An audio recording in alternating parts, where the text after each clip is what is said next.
और इन्हें समझोगे। इन्हीं टॉपिक्स के बाद मेरा नेक्स्ट टॉपिक आता है role of an operating system in running a programmer. कि इसी टॉपिक के अंदर हमारा नेक्स्ट टॉपिक आता है that is a operating system.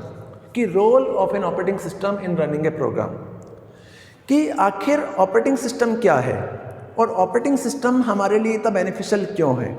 आखिर किसी भी कंप्यूटर सिस्टम को प्रोसेस करने के लिए, किसी भी कंप्यूटर सिस्टम को चलाने के लिए, उसे एग्जीक्यूट करने के लिए ऑपरेटिंग सिस्टम का क्या रोल है, हम ऑपरेटिंग सिस्टम को इतना बेनिफिशियल टूल क्यों मानते हैं, तो इसके बारे में हम डिस्कस करेंगे।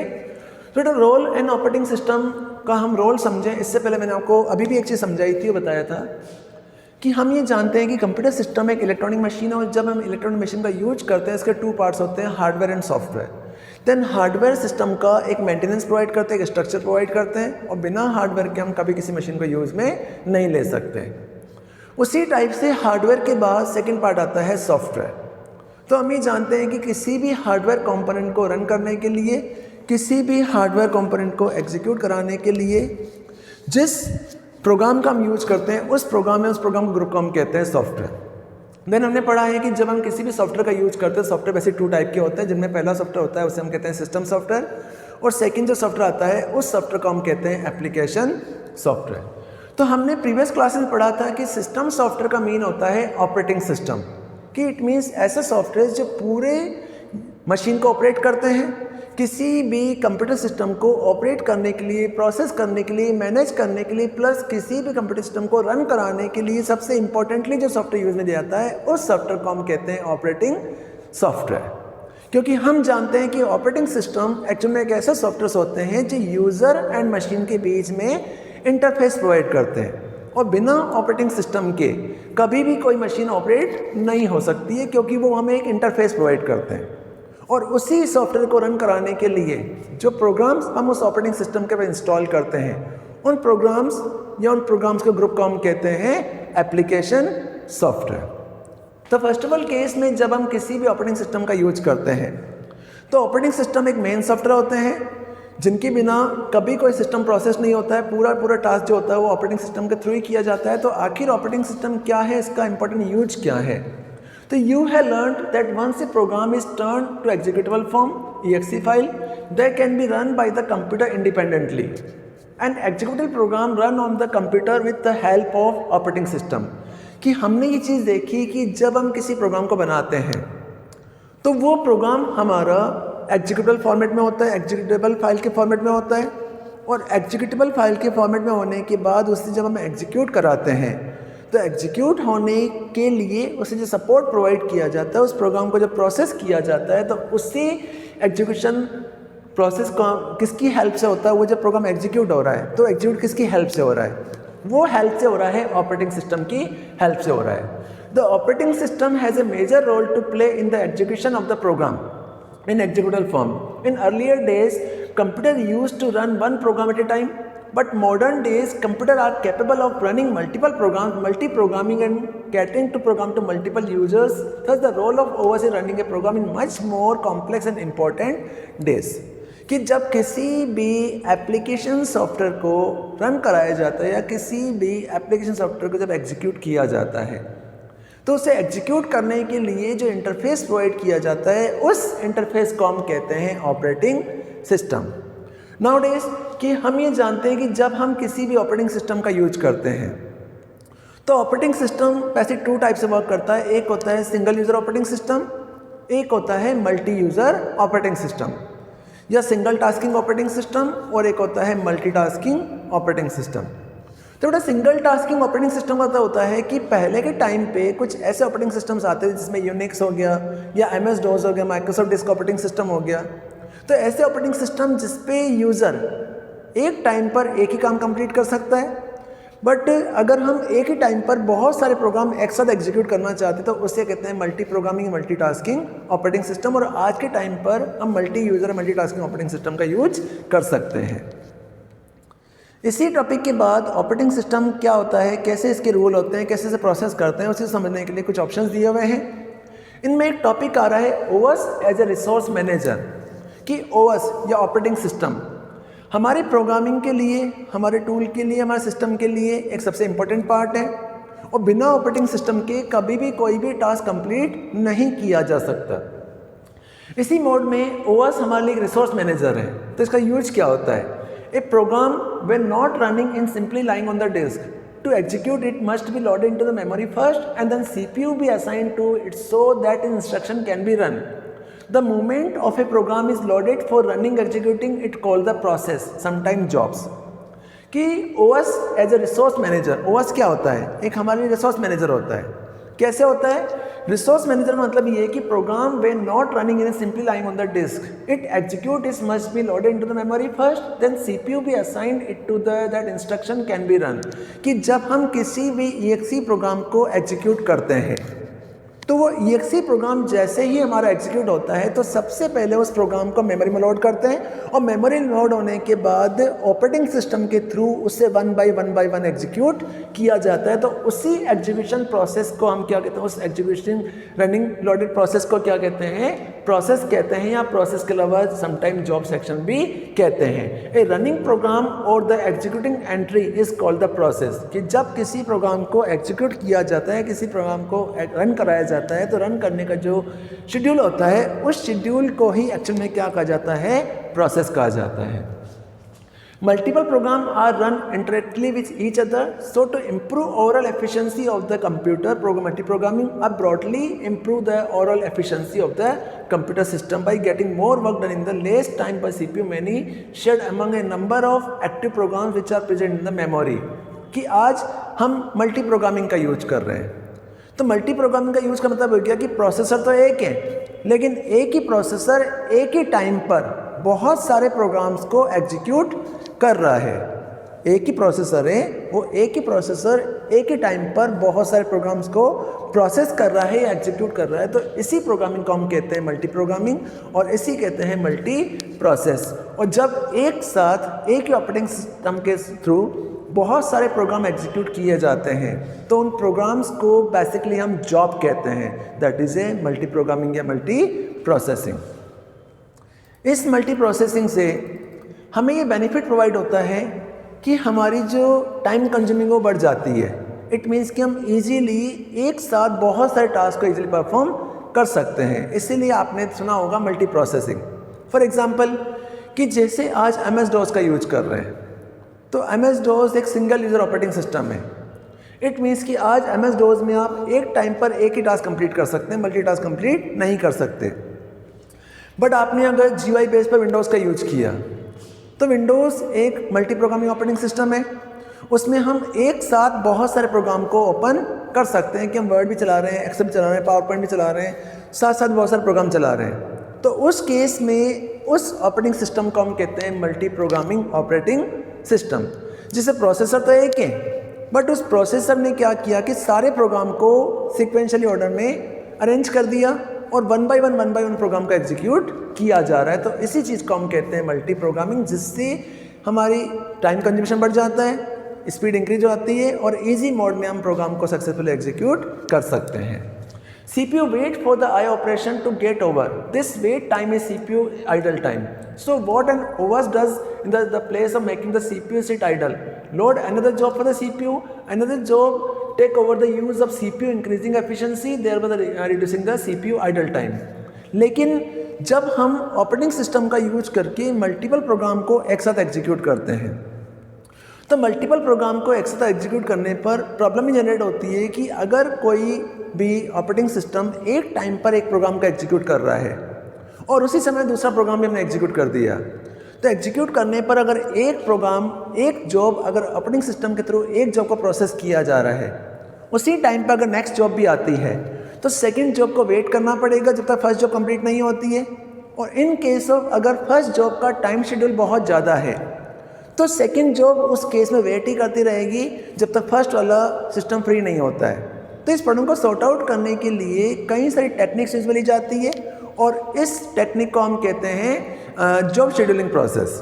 तो कैसे काम करता है कि CPU wait for the I operation to get over, कि CPU आई ऑपरेशन को कंप्लीट होने का वेट करता है। This wait time is called the idle time, कि जब CPU इस टाइम का वेट करता है इससे आइडल टाइम कहते हैं। लेकिन इसमें प्रॉब्लम ये है कि एक जॉब कंप्लीट होते समय अगर दूसरी जॉब चल रही है तो दूसरी जॉब वाला फर्स्ट जॉब के कंप्लीट होने का वेट करेगा, जब तक फर्स्ट जॉब कंप्लीट नहीं होगी सेकंड जॉब एग्जीक्यूट नहीं होगी।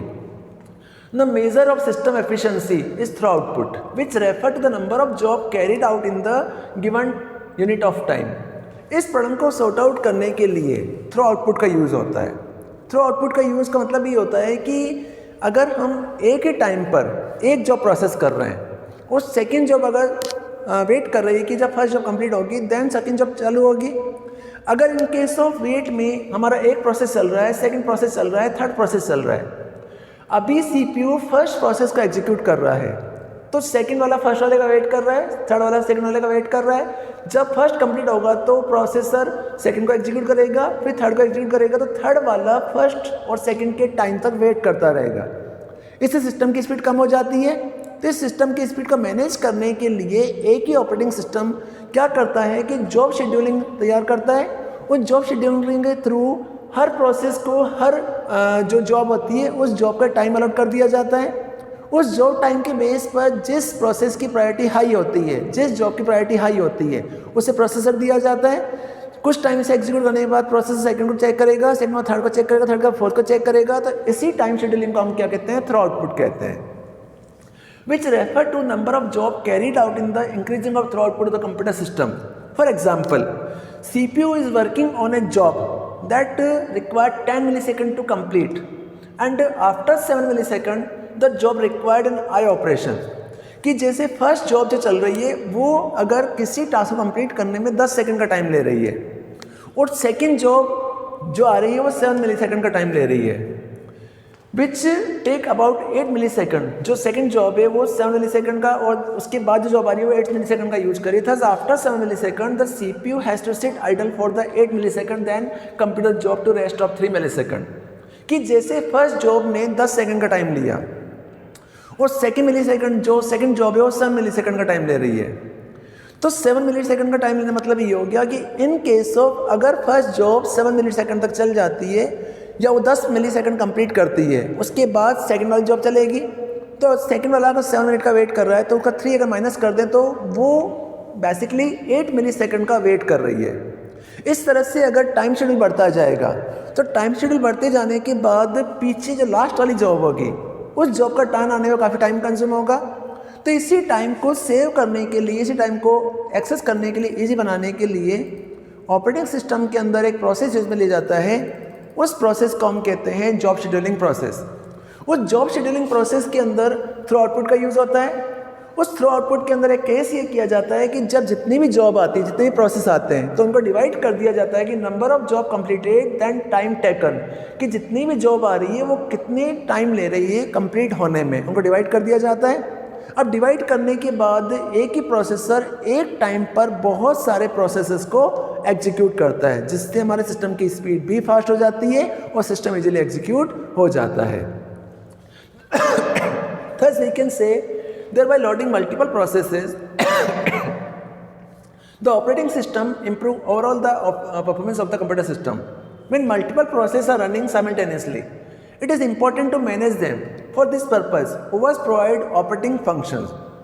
कि जब एक ऑपरेटिंग सिस्टम के अंदर एक साथ मल्टीपल प्रोग्राम से मल्टीपल प्रोसेस चलते हैं तो मल्टीपल प्रोसेस चलने पर हमारा थ्रू आउटपुट इंक्रीज हो जाता है, प्लस सिस्टम की जो स्पीड है वो इंक्रीज हो जाती है। लेकिन सिस्टम की इंक्रीज होने के साथ साथ प्रॉब्लम ही जनरेट होती है कि उस केस में अगर प्रोसेसर लो है तो वो इतने सारे सिस्टम को मैनेज कैसे करेगा, उनका प्रोसेस कैसे करेगा। तो इस प्रोसेस को इजी बनाने के लिए CPU या कंप्यूटर सिस्टम को मैनेज करने के लिए ऑपरेटिंग सिस्टम के अंदर इनबिल्ट बने हुए कुछ फंक्शंस होते हैं। उन फंक्शंस में बेसिकली 4 टाइप के ऑपरेटिंग सिस्टम के फंक्शंस होते हैं। उन फंक्शन में सबसे पहला फंक्शन आता है प्रोसेस मैनेजमेंट, सेकंड फंक्शन आता है प्रोसेस शेड्यूलिंग, थर्ड फंक्शन आता है मेमोरी मैनेजमेंट और फोर्थ फंक्शन आता है आईओ मैनेजमेंट।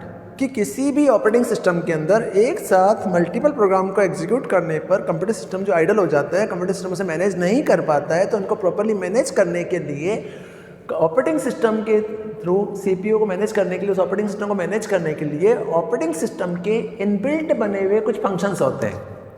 उन फंक्शन में सबसे पहला फंक्शन आता है process management, the one of the most important function process management.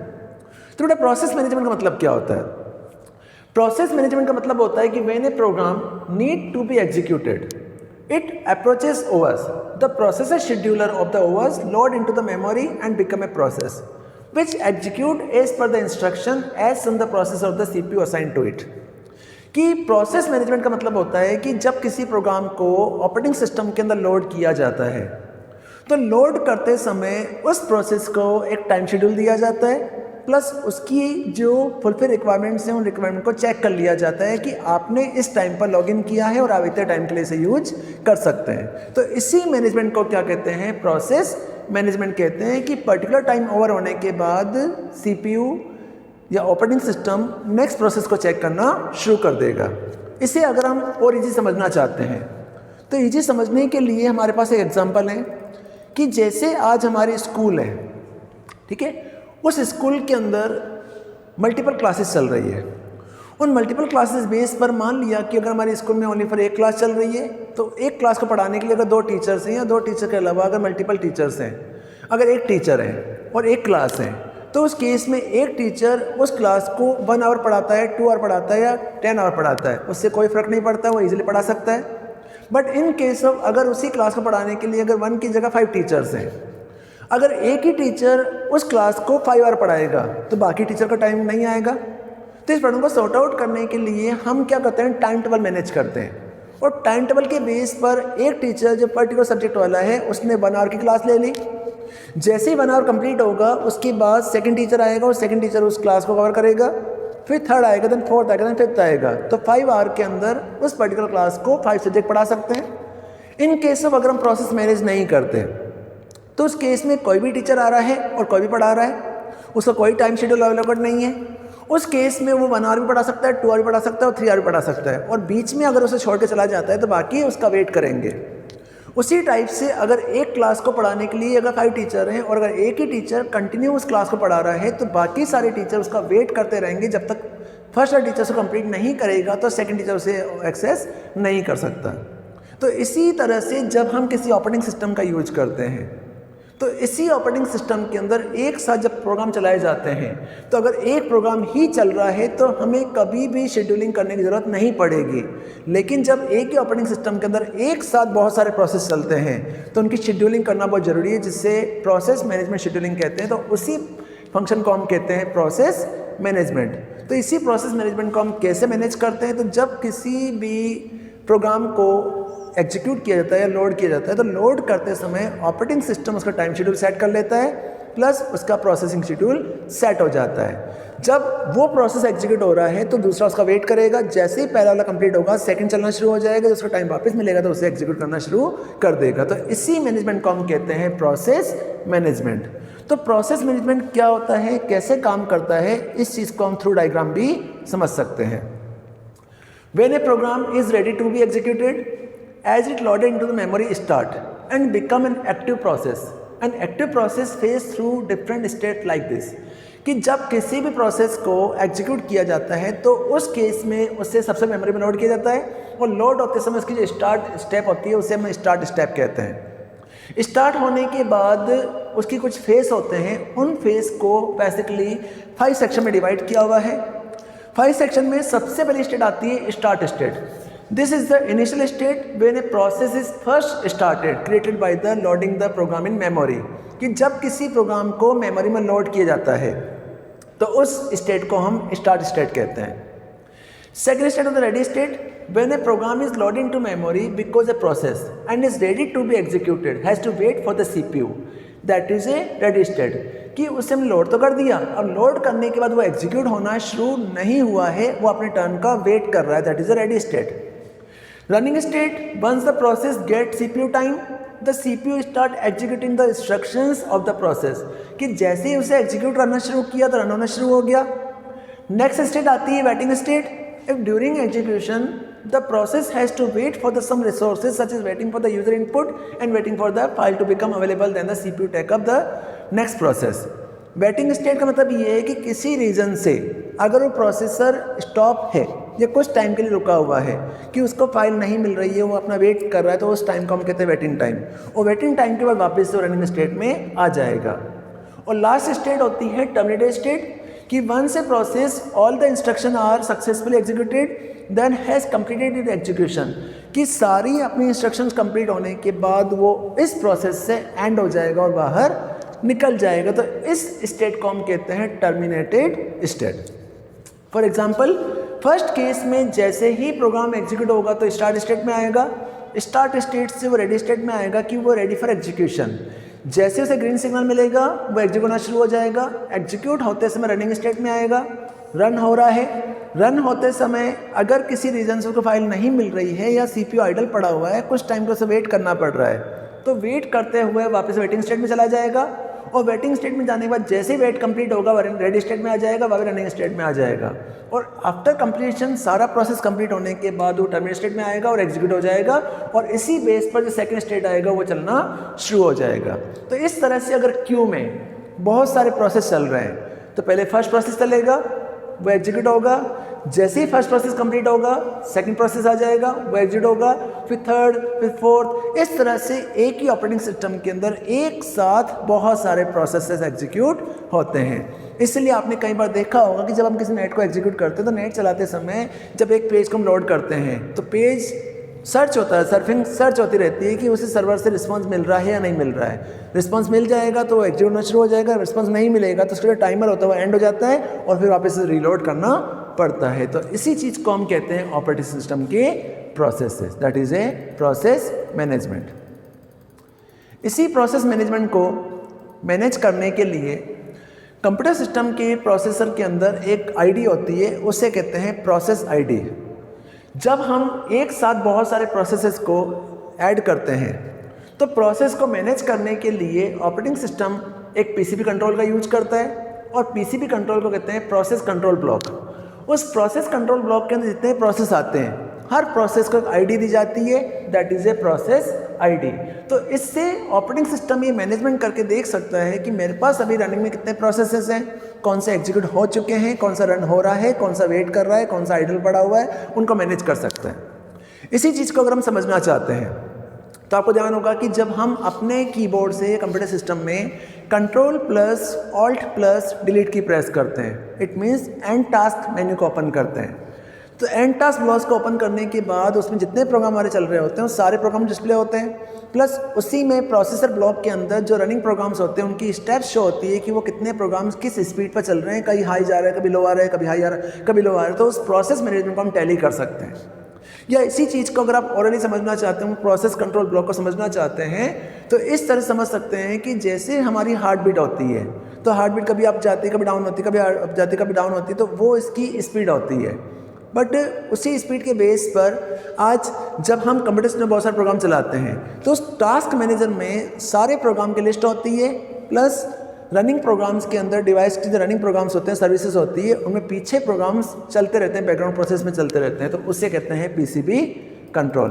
तो इस तरह से प्रोसेस को कंट्रोल कर सकते हैं।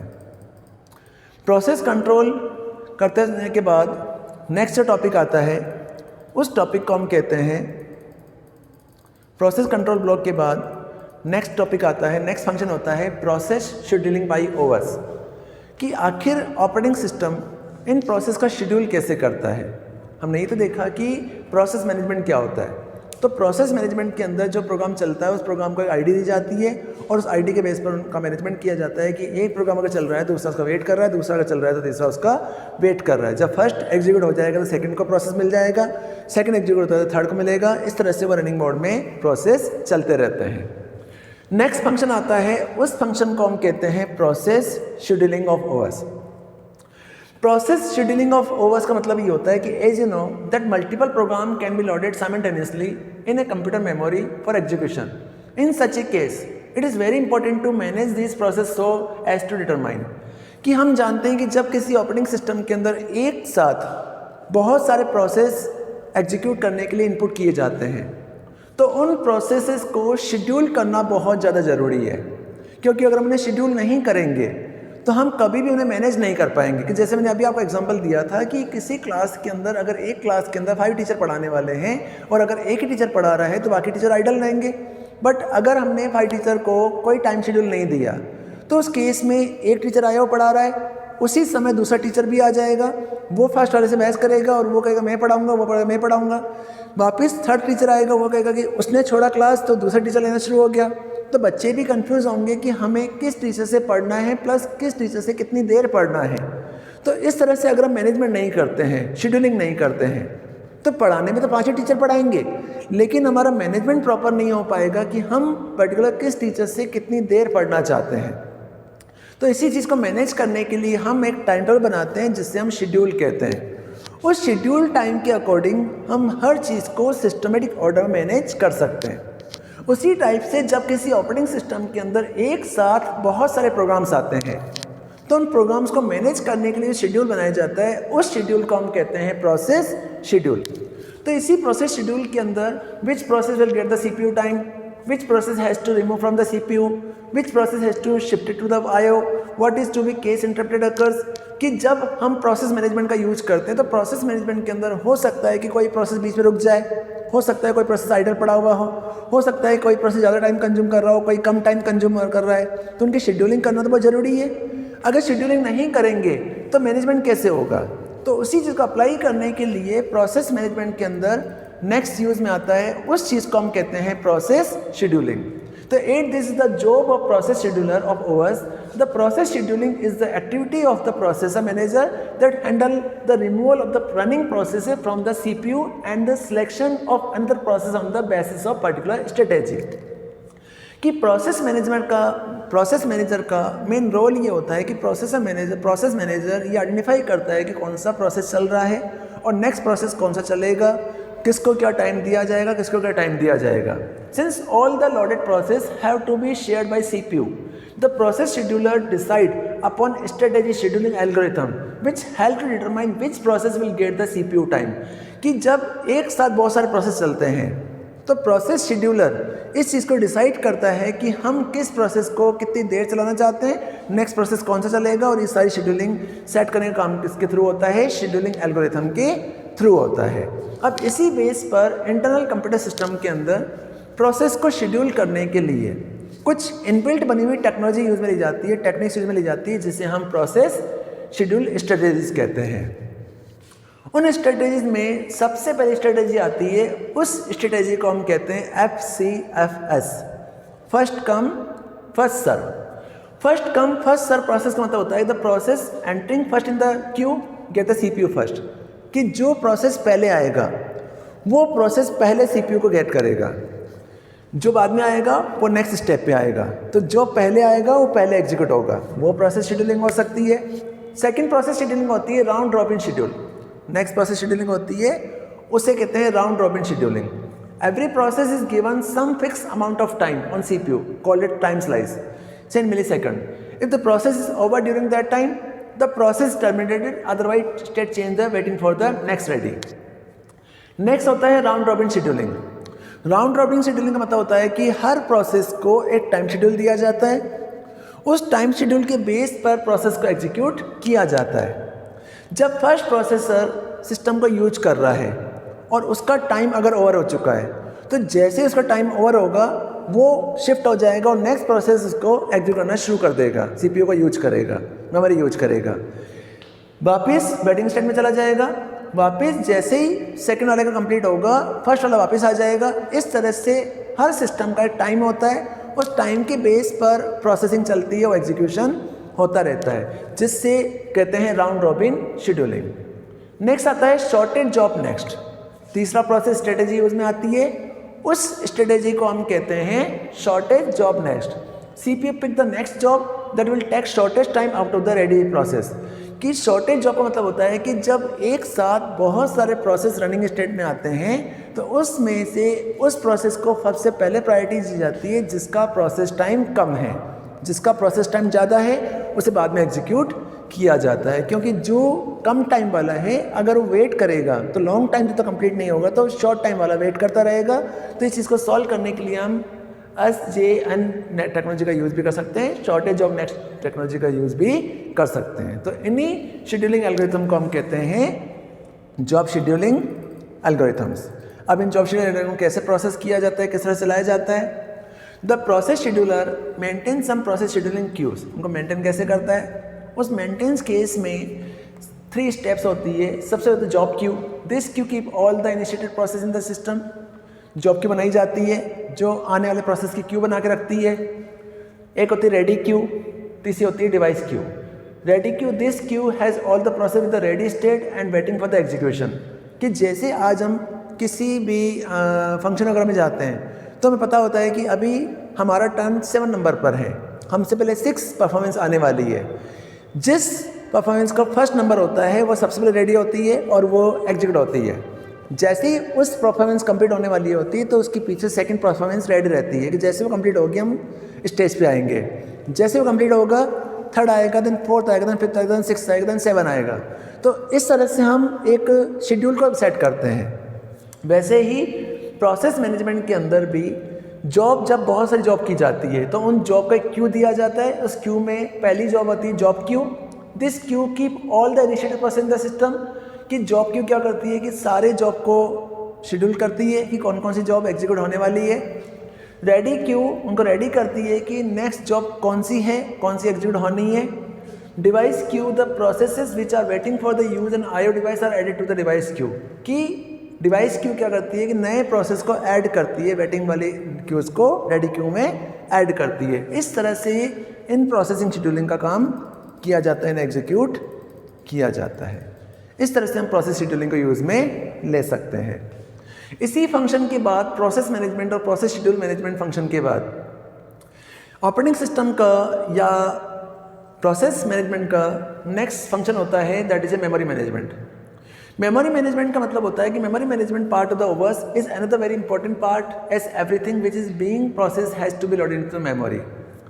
नेक्स्ट पार्ट होता है मेमोरी मैनेजमेंट। तो बेटा मेमोरी मैनेजमेंट का मतलब ये होता है कि जब हम किसी भी ऑपरेटिंग सिस्टम को सिस्टम में लोड करते हैं तो हम ये जानते हैं कि जो कंप्यूटर सिस्टम ने यूज़ में लिया है उस कंप्यूटर सिस्टम की कैपेसिटी है, इट मीन्स का स्टोरेज एरिया है। उस स्टोरेज एरिया में जब किसी प्रोसेस को हम लोड करते हैं तो हर प्रोसेस अपनी रिक्वायरमेंट के अकॉर्डिंग एक स्पेस लेता है जिसे मेमोरी कहते हैं। तो उस मेमोरी को मैनेज करना भी बहुत ज़्यादा ज़रूरी है कि कौन सा प्रोसेस फ्री पड़ा हुआ है, कौन सा प्रोसेस चल रहा है, कौन सा प्रोसेस कितना टाइम कंज्यूम कर रहा है, प्लस कितनी मेमोरी कंज्यूम कर रहा है। उस मेमोरी को मैनेज करना बहुत ज़रूरी है।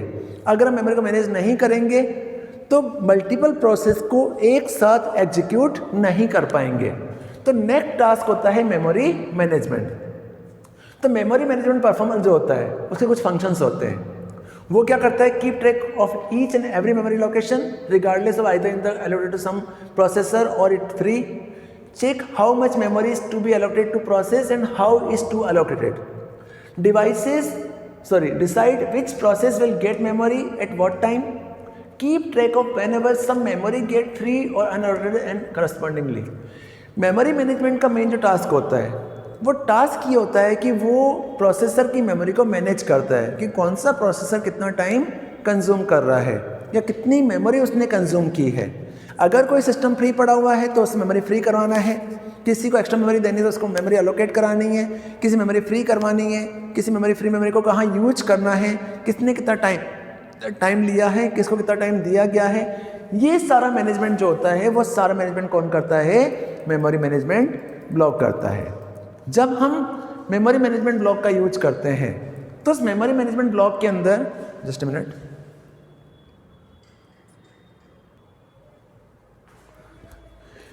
मेमोरी को मैनेज करने के लिए कई सारी मेमोरी मैनेजमेंट टेक्निक्स यूज में आती है जिससे हम किसी मेमोरी को प्रॉपर्ली मैनेज कर सकते हैं। उन्हीं टेक्निक में सबसे बड़ी टेक्निक आती है सिंगल मेमोरी एलोकेशन, नेक्स्ट होता है पार्टीशन एलोकेशन, थर्ड होता है पेज मेमोरी मैनेजमेंट, नेक्स्ट होता है segment memory management. Single memory allocation का होता है कि it is the simplest memory management technique in which the available free memory is allocated to single application at the time. This means only one application run at a time and other application will get hold of memory only after the running application is over. First way होता है single memory allocation. Single memory allocation का मतलब होता है कि जब हम only for हमारे पास एक ही मेमोरी एलोकेशन टूल है और हम एक प्रोसेसर को ही मेमोरी एलोकेट कर रहे हैं। जब तक फर्स्ट मेमोरी एलोकेशन की सेक्शन कंप्लीट नहीं होगा सेकंड वाला उसका वेट करता रहेगा जब सेकंड वाला उसका यूज करेगा। सेकंड होता है partition allocation. In this technique of memory management, primary memory is divided into different, usually continuous area of memory called partitions. A running application is allocated one or more partition depending upon the its processing requirement. कि next होता है partition memory allocation. Partition memory allocation का मतलब हो गया कि जब हम एक ही मेमोरी को डिफरेंट सेक्शन में पार्टिसिपेट करते हैं, पार्टीशन कर देते हैं, तो उसे हम कहते हैं पार्टीशन एलोकेशन। कि एक मेमोरी बहुत बड़ी है, अब उस मेमोरी को हम अलग अलग यूज करें या एक साथ यूज करें। तो एक जना यूज कर रहा है, पूरी मेमोरी एक जना यूज कर रहा है। अगर हम चाहते हैं कि बहुत सारे प्रोसेस चल रहे हैं तो हर प्रोसेस को अलग अलग मेमोरी का पार्टीशन दिया जाए, तो इसे हम सेपरेट कर सकते हैं।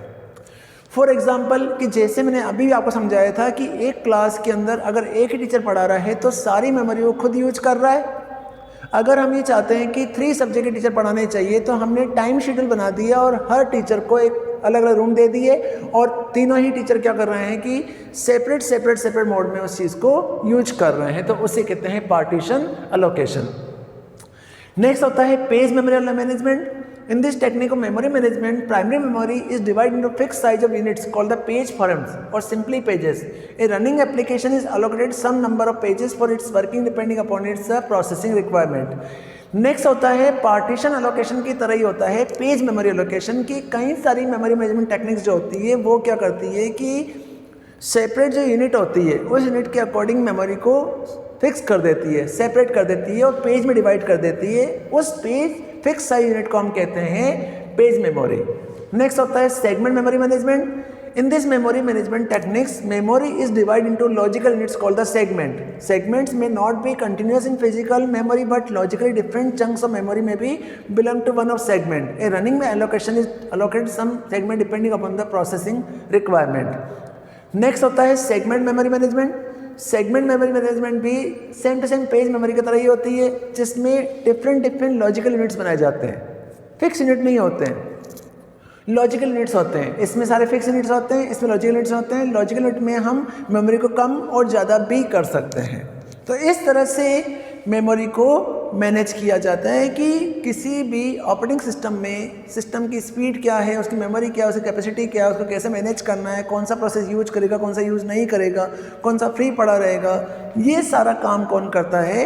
मेमोरी मैनेजमेंट करता है, ऑपरेटिंग सिस्टम का फंक्शन करता है। इसी फंक्शन के बाद बेटा नेक्स्ट फंक्शन आता है और लास्ट फंक्शन आता है। उस फंक्शन को हम कहते हैं आईओ मैनेजमेंट। आईओ मीन्स होता है इनपुट आउटपुट मैनेजमेंट। नाम से डिफाइन हो रहा है। इनपुट आउटपुट मीन्स कौन सा इनपुट डालना है, कौन सा आउटपुट जनरेट करना है, क्या इनपुट लेगा, कौन सा आउटपुट प्रोसेस करेगा, that is IO management. Whenever a process require some IO, the IO management part of OS take over. The role of IO manager of OS is to connect the process to actual IO device through some strategy. There are multiple strategies followed by IO manager which we are not converting here is beyond the scope of this book. IO manager send the IO request to the physical devices and upon receiving a response from the devices it feeds the received response to the processor. During the time a process is with IO manager, the CPU keep working with other ready processes. IO management का मतलब होता है कि जब कोई user किसी machine के अंदर इनपुट स्टोर करता है तो इनपुट जब मशीन में जाता है तो वो उस पर्टिकुलर डिवाइस को, उस पर्टिकुलर प्रोसेस को एग्जीक्यूट करता है, उसके रिक्वायरमेंट को फुलफिल करता है और उसमें से जो रिजल्ट हमारे सामने आ रहा है उस रिजल्ट आउटपुट को जनरेट करता है। तो कौन सा इनपुट हमें डाला है, क्या आउटपुट हमें जनरेट करना है, ये सारा मैनेजमेंट का काम कौन करता है? आईओ मैनेजमेंट करता है कि कौन कौन से प्रोसेस क्या क्या काम करेंगे, किसका क्या प्रोसेस होगा, कौन इनपुट डालेगा, कौन आउटपुट जनरेट करेगा। जैसे internal memory, external memory memory management के अंदर होता है, जिसमें हमने देखा है कि जैसे आज हम मैथमेटिक्स के अंदर वर्किंग कर रहे हैं, अगर मैंने ओनली फॉर 2 लिखा फिर यहाँ 3 लिखा तो अगर 2 इनपुट किया तो 2 इज ए इनपुट, 3 इनपुट किया तो 3 इज ए इनपुट। बट मैंने 2 और 3 अगर सेपरेटली डाल रखा है तो ना 2 और 3 ही प्रिंट होगा। बट बीच में अगर मैंने प्लस लगा दिया तो हम जानते हैं that is A expression. 2 and 3 as a input, plus is a processor and 2 plus 3 is a 5 is a output। तो क्या इनपुट हम देंगे, कौन सी डिवाइस इस इनपुट को प्रोसेस करेगी, कौन सी डिवाइस इससे आउटपुट जनरेट करेगी, ये सारा मैनेजमेंट का काम कौन करता है? आईओ मैनेजमेंट करता है, that is A operating system function. तो इसी के साथ ये चैप्टर मेरे यहाँ पे कंप्लीट हो रहा है और इस चैप्टर के अंदर मेन चीज़ हमने देखी कि कंपाइलेशन प्रोसेस क्या होता है, इंटरप्रिटेशन प्रोसेस क्या होता है। हम किसी प्रोग्राम को बना तो लेते हैं लेकिन प्रोग्राम किस तरह से एग्जीक्यूट होता है, ऑपरेटिंग सिस्टम का क्या रोल होता है, ये सारी चीज़ें इस थ्योरेटिकल चैप्टर के अंदर डिफाइन की हुई है। इसी के साथ मेरा सिलेबस कंप्लीट हो रहा है प्लस चैप्टर भी कंप्लीट हो रहा है। इसके नोट्स मैं आपके साथ शेयर कर रहा हूँ, नोटबुक के अंदर से स्टोर करोगे, एक्सेस करोगे, बाकी कोई प्रॉब्लम्स तो हम डिस्कस कर सकते हैं। चैप्टर इज फिनिश, घर पे रहिए, सुरक्षित रहिए, उसकी प्रैक्टिस कीजिए। अगर कहीं कोई प्रॉब्लम होती है तो हम डिस्कस कर सकते हैं।